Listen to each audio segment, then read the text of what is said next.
વિદ્યાર્થી મિત્રો, ગણિતના આ ઓનલાઈન ક્લાસમાં આપનું સ્વાગત છે. હું હર્ષદ પટેલ, અશ્વમેઘ પરિવાર, કિલ્લા પારડી, વલસાડ. તમે મારી સાથે આ ગણિત ચેપ્ટર નંબર 5 ભણી રહ્યા છો. આજના આપણે વિડીયોમાં વિકલન ચેપ્ટરના અંતિમ ચરણમાં આપણે પ્રવેશવાના છીએ. જોઈએ ઉદાહરણ નંબર 45. એની અંદર પહેલો એક્ઝામ્પલ છે y બરાબર cos ઇનવર્સ sin x છે મિત્રો. તો આનું x સાપેક્ષે વિકલન શોધવું છે. વેરી સિમ્પલ મિત્રો, મારે x સાથે x સાપેક્ષે વિકલન કરવું હોય તો મારી પાસે અહીંયા બે રસ્તા છે. પહેલું સૂત્ર પ્રમાણે વિકલન કરવું, અથવા ધ્યાન આપશો તમે cos ઇનવર્સ મારે sin ની બદલીમાં cos લખવું હોય તો sin π/2 - x cos π/2 - x એટલે આપણને મળશે sin x. sin ના વિસ્તારને પ્રદેશને ધ્યાનમાં લેતા π/2 - x પણ cos પ્રદેશ થશે. ત્યારે આ બંને વિધેયનું સંયોજન તદે વિધેય થશે અને આપણને મળશે π/2 - x. બોલો, આવી રીતે પહેલા સરળ કરવાનું છે પદને, અને વિકલન લઈએ તો dy/dx π/2 અચળનું વિકલન 0 અને માઈનસ x નું 1, અંતમાં આનો જવાબ -1. બોલો, ખ્યાલ આવશે મિત્રો? એ જ પ્રકારે બીજો એક્ઝામ્પલ છે. ધારો કે y લઈએ આપણે tan ઇનવર્સ sin x ભાગ્યા 1 પ્લસ cos x. હવે વિકલન કરતા પૂર્વે કારણ કે આનો ખૂણો બહુ મોટો થયો એટલે આપણે આને સરળ રૂપમાં રૂપાંતરિત કરીએ. તો tan ઇનવર્સ આનું સૂત્ર બનશે 2 cos square x/2 અને આનું સૂત્ર બનશે 2 sin x/2 into cos x/2. અહીંથી 2 કેન્સલ, એકવાર cos કેન્સલ મિત્રો, tan ઇનવર્સ tan x/2. તો એના બરાબર y શું મળ્યું આપણને? x/2. કારણ tan ઇનવર્સ અને tan એકબીજાના પ્રતિવિધેય છે, જેનું સંયોજન તદે વિધેય મળશે. હવે આનો આપણે વિકલન લઈશું તો dy/dx x નું 1 થશે મિત્રો, બે અચળ રહેશે તો આનું વિકલન મળી ગયું આપણને 1/2 અને આ વિકલન મળ્યું આપણને -1. બોલો, ખ્યાલ આવશે? આ એક્ઝામ્પલ નંબર 3 ની અંદર આપણે વાત કરીએ તો એની અંદર sin ઇનવર્સ મિત્રો ખાસ જોજો, sin ઇનવર્સ 2 x + 1 ભાગ્યા 1 + 4 x. હું આને y ધારી લઈશ. ધારો કે y બરાબર લીધું આપણે. એક વાત નક્કી રાખજો મિત્રો, અહીંયા પણ 2 નો આધાર છે તો 4x ને પણ 2 ના આધારમાં લખી શકાય. અહીંયા બતાવું છું 4x 4 એટલે મિત્રો 2 ની 2 ઘાત એની x ઘાત થશે. 2x એનો પણ વર્ગ કહેવાશે આને. તો હવે y બરાબર આમ લખાય sin ઇનવર્સ 2 * 2x કારણ કે 2 ની 1 ઘાત આપણે જુદી કરી અને 1 + 2x એનો વર્ગ થશે. 2x બરાબર આપણે આદેશ લેવાનો થાય તો ધારો કે 2x બરાબર શું લઈશું? તો tan θ આદેશ લઈશું. કેમ? કારણ કે sin માં સૂત્ર બનશે 2 tan θ ભાગ્યા 1 + tan2 θ એટલે કે sin 2θ. અને થીટા બરાબર જો લેવા હોય તો tan ઇન્વર્સ 2x આવું કહી શકાય. વાસ્તવમાં જે થીટા છે tan no Pradesh A theta belongs to -π/2 થી π/2 આપણે લેવાનું હોય મિત્રો. -π/2 અહીંયા અને π/2 અહીંયા એટલે ત્રીજું અને ચોથું અને પહેલું ચરણ થશે. પરંતુ આ જે એક્સપોનેન્શિયલ ફંક્શન છે ઘાતાંકીય રીતે હંમેશા ધન હોય એટલે tan ધન છે. જો tan ધન છે કીધું હોય તો tan પ્રથમ ચરણમાં જ હોય મિત્રો. એટલા માટે મારે અહીંયા 0 થી π/2 એમ લેવાનું છે. ખ્યાલ આવી ગયો? હવે y બરાબર sin ઇન્વર્સ 2 tan θ ભાગ્યા 1 plus tan square θ. sin inverse sin 2 θ આવું થશે. હવે જાણવું એ રહ્યું કે 2 θ જે છે એ sin ના પ્રદેશમાં હોવા જોઈએ મિત્રો. અહીંયા જો આપણે 2 θ કરીએ તો આ કિંમત મળશે આપણને 0 થી π. પરંતુ આપણને રકમમાં એવી કોઈ શરત વિશે જાણકારી નથી, પણ એટલું તો નક્કી જ છે કે x ની જે છે 2x ઘાત આપણે કરીશું તો આ કિંમત પ્રથમ ચરણમાં ખૂબ નાની રહેશે. x જેમ વધારીશું તેમ વેલ્યુ આ રીતે મળશે આપણને. તો આ પ્રથમ ચરણમાં વેલ્યુ મળતા y બરાબર આનું સંયોજન તદે વિધેય થશે. તો y બરાબર 2 θ ના સ્થાને tan ઇન્વર્સ 4x થશે. હવે જો આપણે વિકલન લઈશું મિત્રો, અહીંયા સુધી તો આપણે ખાલી એને સરળ કર્યું છે.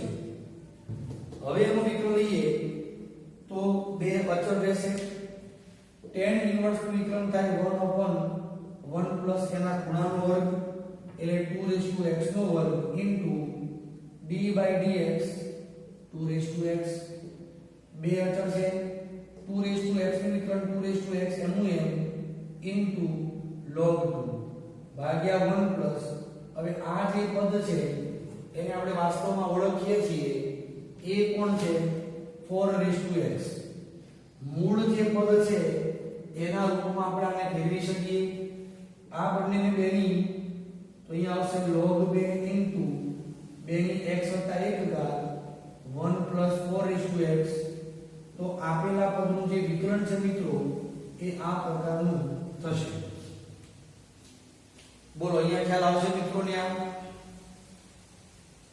એકદમ સમજાઈ ગયું મિત્રો? આ શરત જે છે એ આને આધારે આપણે પ્રદેશમાં આને આધારે લેવાની. આ તો છે જ, કોઈને માનવામાં ન આવે મિત્રો, અહીંયા x ના સ્વરૂપમાં જઈને પછી આપણે θ ના રૂપમાં લઈ શકીએ.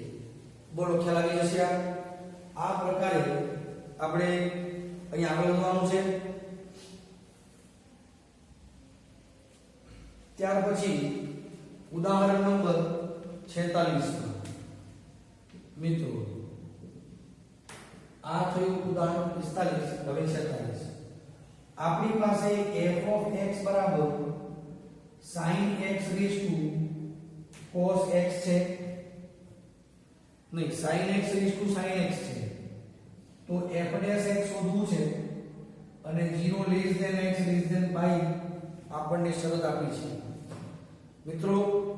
જ્યારે પણ ચલની ઘાતમાં ચલ હોય, ચલ રેસ ટુ ચલ, આવા પ્રકારના દાખલામાં log લઈને વિકલન કરવું પડે. તો પહેલા આપણે log લઈશું તો log f of x sin x into log sin x થશે. હવે આ બંને પદ ગુણાકારમાં છે તો ગુણાકારના નિયમ પ્રમાણે ચલો x વિશે વિકલન લેતા તો મિત્રો log નું થશે 1/f of x. એ જે વિધેય છે એનું આગળ સાંકળના નિયમને આધારે f dash x પહેલું પદ sin અચળ, લોગનું વિકલન 1/sin x, અને આ જે sin આવ્યા એનું આગળ વિકલન cos x થશે, પછી log sin x અચળ રહેશે અને આ sin x નું વિકલન cos x થશે. sin કેન્સલ થશે મિત્રો. f' x બરાબર આ fx ગુણાકારમાં આવશે cos x plus cos x into log sin x આવું રહેશે. અંતિમ જવાબ રહેશે મિત્રો f' x બરાબર fx મૂકવાનું છે એટલે કે sin x એની sin x ઘાત આવશે, બંનેમાંથી cos x સામાન્ય આવશે. અંતિમ જવાબ 1 plus log of sin x આ અંતિમ જવાબ રહેશે. બોલો ખ્યાલ આવી ગયો? આ છે ઉદાહરણ નંબર 46. આવા તો અનેક દાખલા મિત્રો આપણે બનાવી શકીએ. ક્લિયર? હવે ઉદાહરણ 47 માં આગળ જઈએ. વિદ્યાર્થી મિત્રો, ઉદાહરણ 47 છે કે જો y બરાબર a raised to t plus 1/t અને x બરાબર t plus 1/t raised to a, તો dy by dx આપણે શોધવાનું છે.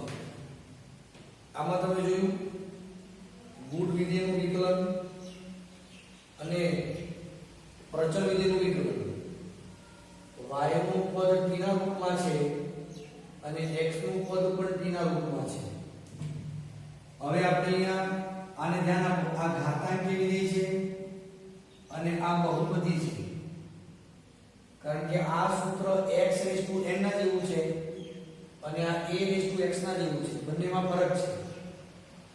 log લેવાની જરૂર નથી. આનું આપણે વિકલન કરીશું dy by dt. ઘાતાંકીય વિધેય સૌથી પહેલા m નું m રહેશે, આધાર જે છે એનો log લેવાશે અને ઘાતાંકમાં જે છે એનું આપણે આગળ વિકલન કરવાનું. a raised to t plus 1/t into log a. આ t નું વિકલન 1 રહેશે એટલે 1/t નું -1/t સ્ક્વેર થઈ જશે. લસા લેવું હોય તો એ ઠીક અને આમને આમ રાખો તો એ વાંધો નથી, આપણે એમ જ લેવા દઈએ. સમજાઈ ગયું? તો આ થયું dy by dt નંબર 1 આપી રાખીએ આપણે. એ જ રીતે x બરાબર t plus 1/t raised to a, તો dx by dt. મિત્રો બહુપદીમાં શું થાય? ઘાત આગળ આવશે અને એની એક ઘાત ઓછી કરવાની અને આધારમાં જે હોય એનું આગળ વિકલન કરવાનું. d by dt of t plus 1/t, a into t plus 1/t ની a minus 1 ઘાત. આ 1 t નું વિકલન 1 ને આનું 1/t સ્ક્વેર આવું રહેશે. હવે આપણે જે શોધવું છે તે dy by dx એટલે dy by dt ભાગ્યા dx by dt. dy by dt નું પદ છે a raised to t plus 1/t into log a into 1 minus 1/t square. dx by dt માં a t plus 1/t raised to a minus 1 into 1 minus 1/t square. આ પદ મિત્રો cancel થયું. અંતિમ જવાબ log a raised to t plus 1/t ભાગ્યા a into t plus 1/t raised to a minus 1 આ અંતિમ જવાબ છે મિત્રો. બોલો બધાને ખ્યાલ આવી ગયો? એકદમ ક્લિયર છે? આમાં એકમાં પણ log લેવાનો નથી. ઘાતાંકીય વિધેય છે અને બહુપદી વિધેય છે. મિત્રો સ્વાધ્યાય 5 ની અંદર દાખલો નંબર 22 આપણે જોવાનું છે. 5 एग्जांपल नंबर 22 जो y बराबर निश्चायक में fx g of x h of x l m n a b c होय तो dy by dx बराबर खाली जग्या dy by dx આપણે શોધવું તો છે મિત્રો પણ નિશ્ચાયકનું વિકલન કરવું આજ દિન સુધી એક બી દાખલામાં જોઈ નથી આપણે તો સૌથી પહેલા આપણે આનું એક્સપાન્શન કરવાનું વિસ્તરણ કરવાનું તો f of x into mc minus nb minus g of x into lc minus na plus hx into lb minus ma હવે આ y છે એનું આપણે વિકલન કરીએ dy by dx તો જુઓ આ પદ અચળ છે એટલે પહેલાનું વિકલન f dash x સહગુણક અચળ રહેશે mc minus nb પછી આમાં g નું વિકલન થશે g dash x into lc minus ma h નું વિકલન થશે h dash x lb minus ma સહગુણકો બધા અચળ રહેશે જેમ નિશ્ચાયકમાંથી વિસ્તરણમાં ગયા હવે ઉલટું વિસ્તરણમાંથી પાછો નિશ્ચાયક બનાવવો હોય તો આ f dash x g dash x અને આ h dash x પછી l m n અને a b c આ આપણો જવાબ મળી ગયો કહેવાનું તાત્પર્ય એ છે મિત્રો હવે દાખલો તો ગણાઈ ગયો પણ સમજદારી શું રાખવાની કે જ્યારે આવો નિશ્ચાયક હોય અને આપણે વિકલન કરવું હોય તો વિસ્તરણ કર્યા વગર વિકલન કરવું હોય તો પ્રથમ હાર કે કોઈ પણ એક હાર કે સ્તંભ નું વિકલન કરવાનું એ વખતે બાકીની હાર કે સ્તંભને યથાવત રાખવાની ખ્યાલ આવી જાય માનો આના ઉપરથી એક્સ્ટ્રા એક્ઝામ્પલ લઈએ આપણે કે ભાઈ y is equal to x x square x cube 1 2 3 x square x અને અહીંયા છે 5x અને dy by dx શોધો હવે જોજો મિત્રો dy by dx એના બરાબર નિયમ પ્રમાણે પહેલી જે આર છે આપણે એનું વિકલન કરીએ તો આનું 1 2x 3x છે બાકીની બે હારને આપણે યથાવત રાખવાના પરંતુ આમાં તમે જુઓ આ બંને લાઈન જે છે એમાં માત્ર ને માત્ર અચળ પદ છે જ્યારે આમાં ચલ પદો પણ છે એટલે પ્લસ હવે પહેલી હાર યથાવત રાખવાની x x square x cube બીજી હારનું વિકલન કરીએ તો બધું 0 થશે x સ્ક્વેર x 5x વાસ્તવમાં આનો મતલબ 0 થશે ખ્યાલ આવી ગયો વત્તા હવે પ્રથમ જે હાર છે એને યથાવત રાખવાની બીજી હારને પણ યથાવત વિકલન ત્રીજી હારનું કરવાનું x સ્ક્વેર નું 2x x નું 1 અને 5x નું 5 પરંતુ આમાં ત્રીજી હારમાં અચળ પદ છે એટલે ત્રીજીમાં 0 0 0 આવે આ દાખલાની વાત કરીએ તો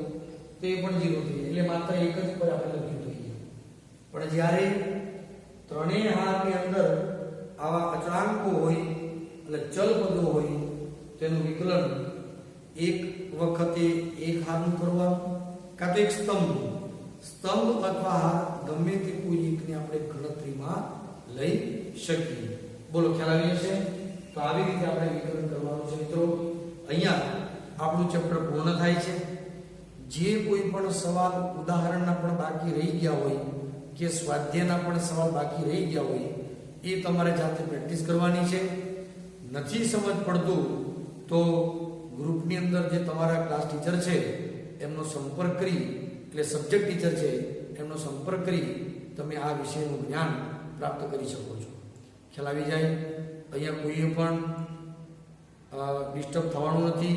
તમે કોલ દ્વારા જ આ બધું શિક્ષણ પ્રાપ્ત કરશો. Thank you.